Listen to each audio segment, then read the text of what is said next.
Hello everyone, मी मंगल सिंग आहे. आपल्याला physics या विषयामध्ये जो वेव्ह चॅप्टर आहे तर त्या वेव्ह चॅप्टरच्या बाबतीत डिस्कशन्स करू आपण आणि त्यामधले काही न्यूमेरिकल्स जे आहेत तर ते घेण्यात करू. वेव्ह काय आहे? Which is a disturbance. Wave काय असते? डिस्टर्बन्स आहे. जसं या ठिकाणी सायनोसॉइडल वेव्ह वगैरे आपण पाहायला मिळते. तर वेव्हचे दोन टाइप्स पडतात. एक असते मेकॅनिकल वेव्ह आणि दुसरी असते नॉन मेकॅनिकल वेव्ह.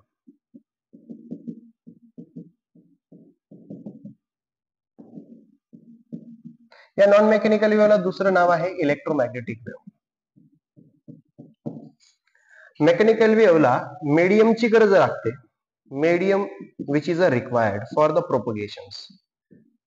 कोणतेही कुठूनही जर का त्याला पास व्हायचं असेल तर त्याला मीडियमची गरज लागते. पण नॉन मेकॅनिकल वेव्हला कोणत्या प्रकारची मीडियमची गरज लागत नाही, म्हणून डू नॉट रिक्वायर्ड.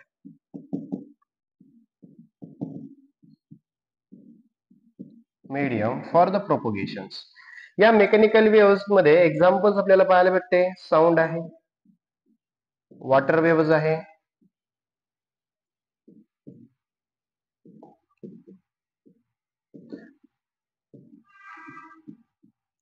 आणि इकडे लाईट वेव्हज,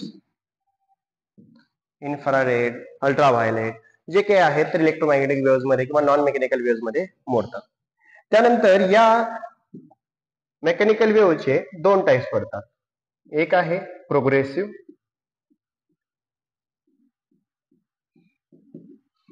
आणि दुसरा आहे डॅम्प.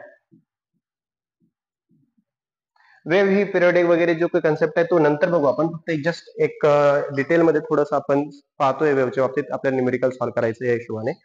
डॅम्प वेव्ह मध्ये प्रोग्रेसिव्ह वेव्ह बघा, तर प्रोग्रेसिव्ह मध्ये काय होतंय की जी अँप्लिट्यूड असते एखादी वेव्ह जी आहे, जसं की या ठिकाणी आपण पाहतोय की ही एक वेव्ह ट्रॅव्हल करते आहे, तर या वेव्हची जी अँप्लिट्यूड अँड टाइम पिरियड जो आहे तर तो कसा असतो? सेम राहतो, फ्रिक्वेन्सी सेम राहते. इथे याची ही जी अँप्लिट्यूड आहे इथे, तर amplitude that is equal to plus A, इथं X is equal to 0, X is equal to minus of A. म्हणजे या ठिकाणी या अँप्लिट्यूड सारखी आहे, टाइम सुद्धा याचा सारखा आहे, तर फ्रिक्वेन्सी सुद्धा सारखी आहे. अशा वेव्हला आपण प्रोग्रेसिव्ह म्हणजे कंटिन्युअसली ट्रॅव्हलिंग वेव्ह सुद्धा म्हणतो आपण. या प्रोग्रेसिव्ह वेव्हचं दुसरं नाव जे आहे ते ट्रॅव्हलिंग वेव्ह सुद्धा म्हणत असतो आपण, ट्रॅव्हलिंग वेव्ह. पण डॅम्प वेव्ह मध्ये तसं होत नाही. डॅम्प वेव्ह मध्ये काय होतंय की त्याची जी अँप्लिट्यूड आहे तर ती ग्रॅड्युअली डिक्रीज करते. जी अँप्लिट्यूड आहे तर ही ग्रॅड्युअली डिक्रीज होत चालते आहे आणि मिनिमम त्या पद्धतीने.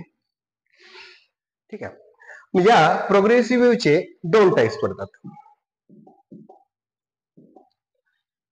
त्यामध्ये पहिला आहे लॉन्जिट्युडिनल वेव्ह आणि दुसरा आहे ट्रान्सव्हर्स वेव्ह.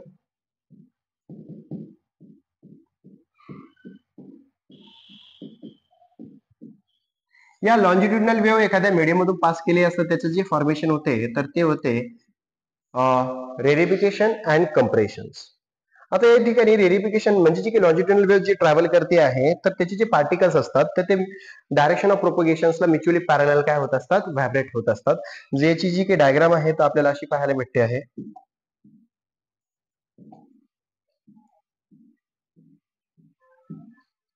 याला आपण म्हणू रेरिफिकेशन आर आणि कंप्रेशन साठी आपण घेतोय लाईक या पद्धतीने. म्हणजे हा जो पोर्शन आहे हा कंप्रेस झालेला आहे म्हणून याला सीन इंडिकेट करू. त्यानंतर पुन्हा रेरिफिकेशन म्हणजे अल्टरनेट जे काही आहे कंप्रेशन रेरिफिकेशन आपल्याला पाहायला मिळत असते. इथे सुद्धा आपल्याला काय मिळणार आहे? इथे कंप्रेशन पाहायला भेटेल. ही जी वेव्ह आहे या डायरेक्शन ऑफ प्रोपगेशनला ही जी काही पार्टिकल्स आहेत तर ते which is a parallelly vibrate होत असतात. म्हणून ज्या वेव्हला आपण काय म्हणत असतो? डायरेक्शन ऑफ प्रोपगेशनला म्युच्युअली पॅरलल व्हायब्रेट होत असताना त्याला आपण लॉन्जिट्युडिनल वेव्हज म्हणत असतो आणि त्यामध्ये फॉर्मेशन होतं रेरिफिकेशन अँड कंप्रेशन. त्याच पद्धतीने इथे एक दुसरी जी वेव्ह आहे ट्रान्सव्हर्स वेव्ह, एखाद्या मीडियम मधून पासआउट झाली असतात तिथे फॉर्मेशन होतं क्रिस अँड ट्रफ. ही ट्रान्सव्हर्स वेव्ह आपल्याला अशा पद्धतीने पाहायला भेटते. हा जो अप्पर पार्ट असतो याला आपण क्रिस्ट म्हणत असतो, आणि हा जो लोअर पार्ट आहे त्याला आपण ट्रफ म्हणत असतो. The successive distance between two crest or two trough which is a wavelength, त्यालाच आपण वेवलेंथ म्हणत असतो. जसं की आता हा इथे क्रिस्ट आहे, हा जो वरचा पोर्शन आहे याला आपण क्रिस्ट म्हणतोय. म्हणजे the successive distance between the two crest which is a lambda, that is a wavelength, किंवा the formation of one complete cycle, that is also wavelength. यापासून तर इथपर्यंत सुद्धा याला आपण वेवलेंथ इंडिकेट करत असतो. त्याचं युनिट असतं मीटर किंवा angstrom. 1 angstrom is nothing but that is equal to 10⁻⁻10 metre एवढी असते व्हॅल्यू. त्याच पद्धतीने जो ट्रफ आहे, या ट्रफ मधलं जे काही सक्सेसिव्ह डिस्टन्स आहे त्याला सुद्धा आपण वेवलेंथच इंडिकेट करत असतो. आता हा जो टाइम पिरियड आहे इथून तर इथपर्यंत येण्यासाठी जो वेळ लागतो त्याला आपण टाइम पिरियड म्हणत असतो ऑफ दॅट द वेव्ह. हे अँप्लिट्यूड आहे. The maximum distance cover by the particles, म्हणजे एखाद्या पार्टिकलने, जसं की आता ही जी वेव्ह आहे या वेव्ह मध्ये हा पार्टिकल व्हायब्रेट होतोय आणि ही वेव्ह इथून तर इथपर्यंत मॅक्झिमम डिस्टन्स कव्हर करतो आहे, तर याला आपण अँप्लिट्यूड इंडिकेट करतो आहे. अँप्लिट्यूड आपण असं म्हणत असतो. डेफिनेशन असते maximum distance cover by the particle किंवा मॅक्झिमम डिस्प्लेसमेंट असं म्हणून. ठीक आहे,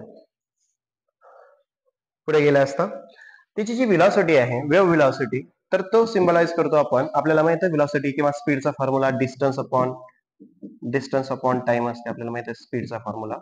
ठीक आहे, डिस्टन्स काय आहे की या वेव्हने इथून तर इथपर्यंत येण्यासाठी जो की अंतर पार केलेला आहे, तर किती अंतर पार केलेलं आहे, तर wavelength of a wave, lambda एवढं वेव्ह. आणि वेव्हलेंथचं जे सिम्बलाइज आहे तर ते लॅम्बडा आहे. आणि इथून इथपर्यंत येण्यासाठी त्याने किती टाइम स्पेंड केलेला आहे, टी एवढा टाइम स्पेंड केलेला आहे. म्हणजे त्याची वेव्ह व्हेलॉसिटी आपल्याला भेटते आहे v इज इक्वल टू किती डिस्टन्स पार केलेला आहे त्या वेव्हने, तर लॅम्बडा एवढा अंतर पार केलेला आहे. आणि किती वेळामध्ये, तर टी एवढ्या वेळामध्ये. तर आपल्याला v is equal to lambda upon T असा फॉर्म्युला मिळेल. पण आपल्याला एक गोष्ट माहित आहे की फ्रिक्वेन्सी काय असते. Frequency it is the reciprocal of time period, किंवा याला दुसऱ्या फॉर्मॅट मध्ये आपण लिहितो n is equal to 1/t, म्हणजे जो काही सिम्बल आहे फ्रिक्वेन्सीचा तो. म्हणजे हे जे इक्वेशन दिसतंय आपल्याला, तर ते भेटेल आपल्याला v is equal to n into lambda. Wave velocity वाला जे फॉर्म्युला आहे तो आपल्याला भेटतो आहे n इंटू लॅम्बडा. या फ्रिक्वेन्सीचं युनिट असते हर्ट्झ. फ्रिक्वेन्सीचं युनिट असते हर्ट्झ किंवा पर सेकंद सुद्धा असते. टाइमचं युनिट सेकंद आहे. ओके, आता यावर आपण एक्झाम्पल्स पाहूया. पहिलं एक्झाम्पल आहे या ठिकाणी.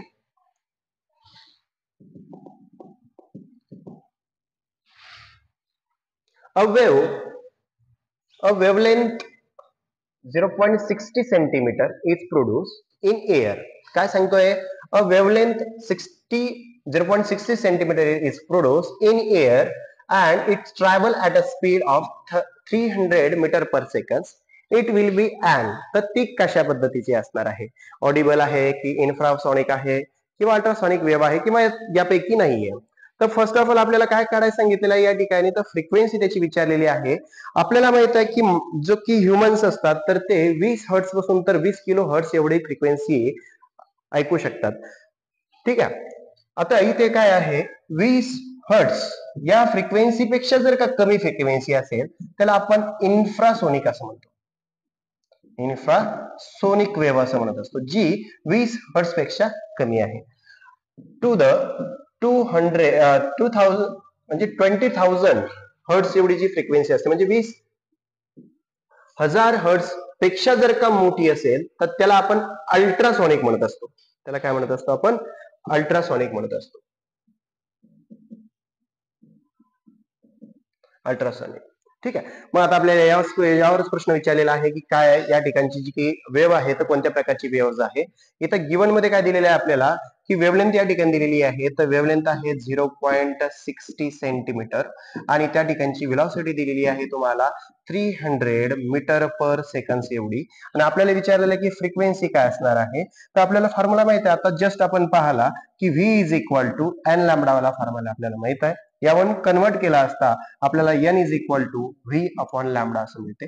व्हॅल्यूज पुट केली असता n is equal to v ची व्हॅल्यूज भेटलेली आपल्याला 300 metre per second and wavelength जी भेटलेली आहे आपल्याला 60 सेंटीमीटर दिलेली आहे, 0.60 सेंटीमीटर. आता या 60 सेंटीमीटरचं कन्व्हर्शन आपल्याला मीटरमध्ये कन्वर्ट करावं लागेल, कारण ही जी व्हॅल्यूज दिलेली आहे तर ही मीटरमध्ये दिलेली आहे, म्हणजे एमकेएस मध्ये दिलेली आहे, आणि ही जी व्हॅल्यूज दिलेली आहे तर ही सीजीएस मध्ये दिलेली आहे. दोन्ही व्हॅल्यूज आपल्याला एमकेएस मध्ये असल्या पाहिजे किंवा दोन्ही सीजीएस मध्ये असल्या पाहिजे, तरच आपण एक्झाम्पल सॉल्व्ह करू. या इक्वेशन जे काही सेंटीमीटरचं कन्व्हर्शन जे आहे तर आपण मीटर मध्ये कन्वर्ट केला असता आपल्याला भेटते आहे 0.60 इंटू 10⁻⁻². -2 वरती गेला असता +2 होतील, आणि 0.60 ला आपण 60 लिहितो आहे, तर ते भेटते आपल्याला n is equal to 300 into 10⁻³ 300 into 10⁻² +2 upon 60 into 10⁻⁻². -2 वरती जातील, इथला हा 0 कॅन्सल होईल. n इज इक्वल टू 6 5 जा इथे 30 मिळते आहे, 30 इंटू 10⁻² हे 2, आणि -2 वरती गेले की ते सुद्धा 4 +2 होतील, आणि 2 2 4 होतील. या ठिकाणी आपण लॉ ऑफ इंडायसेस वापरून त्याचं कन्व्हर्शन केलं आहे, म्हणजे n इज इक्वल टू 10⁻⁴ म्हणजे 50,000 त्या ठिकाणी एवढी फ्रिक्वेन्सी मिळत आहे. आणि यावरून आपण असं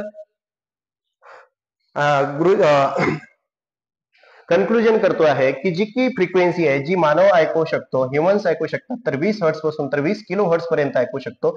त्याच्यापेक्षा जर का जास्त झाली तर त्या फ्रिक्वेन्सीला आपण म्हणत असतो अल्ट्रासॉनिक या फ्रिक्वेन्सी असं म्हणत असतो. म्हणजे ऑप्शन सी जे आहे तर ते आपलं करेक्ट आहे. ठीक आहे, नेक्स्ट.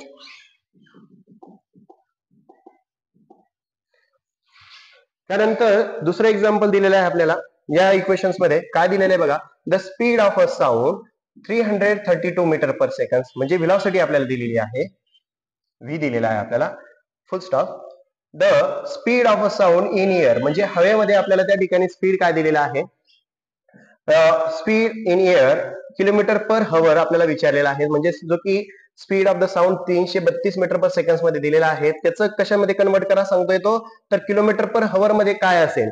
आपल्याला याचं कन्व्हर्शन करत असताना लक्षात ठेवायचं आहे आपल्याला की जेव्हा ही जी व्हेलॉसिटी दिलेली आहे आपल्याला 332 मीटर पर सेकंडचं कन्व्हर्शन आपल्याला हायर व्हॅल्यूज मध्ये करायचं आहे, किलोमीटर पर हवर मध्ये करायचं आहे, तर त्यावेळेस आपल्याला 332 याला 18/5 ने मल्टिप्लाय करायचं आहे, आणि ते आपल्याला किलोमीटर पर हवर मध्ये आन्सर मिळेल. याचं जर का कन्व्हर्शन केलं तर आपल्याला डायरेक्ट आन्सर जे आहे 1195.2 किलोमीटर पर हवर असं मिळते. पण जर का आपल्याला किलोमीटर पर हवर मध्ये दिले असेल, कोणतंही एक्झाम्पल जर का किलोमीटर पर हवर मध्ये दिलं असेल, समजा 300 किलोमीटर पर हवर दिला आहे, आणि याचं कन्व्हर्शन आपल्याला मीटर पर सेकंड मध्ये करायचं असेल, तर या टर्म्सला आपल्याला 300 गुणिला 5/18 ने मल्टिप्लाय करावं लागेल, तेव्हा त्याचं कन्व्हर्शन कशामध्ये येईल, मीटर पर सेकंड मध्ये कन्व्हर्शन होणार आहे. हे आपल्याला लक्षात ठेवायचं. ठीक आहे, नेक्स्ट एक्झाम्पल आहे. When sound waves of a frequency 300 Hz passes through a medium, the maximum displacement of a particle medium is 0.1 centimetre. का दिलेला आहे, जेव्हा एखादा साऊंड वेव्ह जी आहे त्याची फ्रिक्वेन्सी आपल्याला दिलेली आहे, म्हणजे n दिलेला आहे आपल्याला 300 hertz, passes through a medium, एखाद्या मीडियम मधून पास करत असेल, तर त्या ठिकाणचं त्याने केलेलं displacement, maximum displacement, not a displacement, maximum displacement त्या ठिकाणी दिलेला आहे ऑफ अ पार्टिकल्स. तुम्हाला आताच मी सांगितलेलं आहे की अँप्लिट्यूडची जी डेफिनेशन असते तर काय असते, तर मॅक्झिमम डिस्प्लेसमेंट असते, मॅक्झिमम डिस्टन्स कव्हर किंवा मॅक्झिमम डिस्प्लेसमेंट आपण म्हणत असतो. ठीक आहे, म्हणजे हा जो पार्टिकल आहे या ठिकाणापासून किती जास्त उंचावर गेलेला आहे, तर that is the amplitude. Okay, म्हणजे त्या पार्टिकलची अँप्लिट्यूड आपल्याला दिलेली आहे, A is equal to 0.1 centimetre. The maximum velocity of a particle is equal to, म्हणजे आपल्याला मॅक्झिमम व्हेलॉसिटी विचारलेले आहे, आणि उत्तर जे आहे, जे काही आन्सर्स आहेत तर सेंटीमीटर पर सेकंड मध्ये आहे, म्हणजे कन्व्हर्शन करायचं काही काम नाहीये, म्हणजे ऑलरेडी जसं आहे तसंच. मग आपल्याला फॉर्म्युला माहित आहे, व्ही मॅक्सचा फॉर्म्युला आपल्याला माहित आहे. ऑक्सिलेशन चॅप्टर मध्ये आपण शिकलो की व्ही मॅक्स काय असते, ए ओमेगा असतो. त्याचं कन्व्हर्शन आपल्याला माहित आहे की व्ही ओमेगा बरोबर काय असते, 2πn असते. व्हॅल्यूज पुट केली असता व्ही मॅक्स बरोबर ए इंटू 2πn.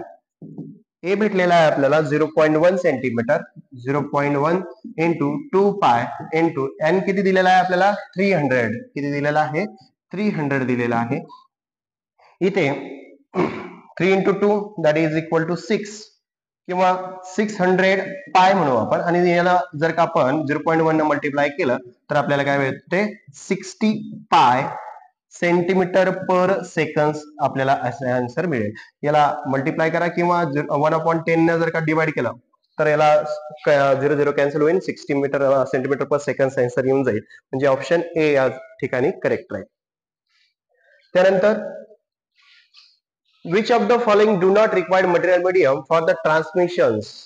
आता इथे प्रश्न काय विचारलेला आहे, which of the following do not required for the medium for the transmission. एखाद्या वेव्हला ट्रान्समिट व्हायचं असेल तर त्याला कोणत्याही प्रकारचं जे काही मीडियमची गरज लागत नाही, अशी कोणती वेव्ह आहे. आपण अगोदरच डिटेलमध्ये पाहिलं की अशी नॉन मेकॅनिकल वेव्ह असते आणि त्यालाच दुसरं नाव आहे इलेक्ट्रोमॅग्नेटिक वेव्ह. काय असते इलेक्ट्रोमॅग्नेटिक वेव्ह, जशी लाईट, इन्फ्रारेड, अल्ट्राव्हायलेट रेज जे आहेत तर त्याला कोणत्याही प्रकारे मीडियमची गरज लागत नाही. हे आपला आन्सर. त्यानंतर last, the frequency of a rod is 200 hertz. एक फ्रिक्वेन्सी जी आहे रॉडची ती किती दिलेली आहे आपल्याला 200 हर्ट्ज दिलेली आहे. Velocity of sound in air is 340 metre per second. The wavelength of the sound is produce. म्हणजे त्या ठिकाणी आपल्याला एन दिलेला आहे आणि त्यानंतर तो सांगतोय की वेलोसिटी जी दिलेली आहे आपल्याला व्ही, आणि लास्टला म्हणतो की वेवलेंथ काय असेल. म्हणजे वेवलेंथ इंडिकेट करत असतो आपण लॅम्बडाने, तर आपल्याला विचारलेला आहे लॅम्बडा. ठीक आहे, तर आपल्याला लॅम्बडा काढायचा आहे. वेलॉसिटी आपल्याला दिलेली आहे 340 मीटर पर सेकंद आणि त्यानंतर फ्रिक्वेन्सी सुद्धा दिलेली आहे आपल्याला, ती दिलेली आहे आपल्याला 200 हर्ट्स एवढी. आपल्याला फॉर्म्युला माहित आहे, व्ही इज इक्वल टू काय असतो एन लॅम्बडा. आपल्याला लॅम्बडा काढायचा आहे तर एन जो आहे तो इकडे डिवाइड जाईल, तर V upon N is equal to lambda. V ची व्हॅल्यूज आपल्याला दिलेली आहे 340 बघेला इथे 200 is equal to lambda. Cancel 17 दोन्ही 34 किंवा 17 टू 34 अपॉन 10 न डिवाइड केला असता तर लॅम्बडा आपल्याला भेटतोय आहे 1.7. आणि हे कशामध्ये आहे तर मीटर पर सेकंड, म्हणजे एमकेस मध्ये व्हॅल्यूज दिलेली आहे. म्हणजे याचा आन्सर कशामध्ये येत आहे आपल्याला 1.7 मीटर येत आहे. म्हणजे ऑप्शन सी करेक्ट आहे. ओके.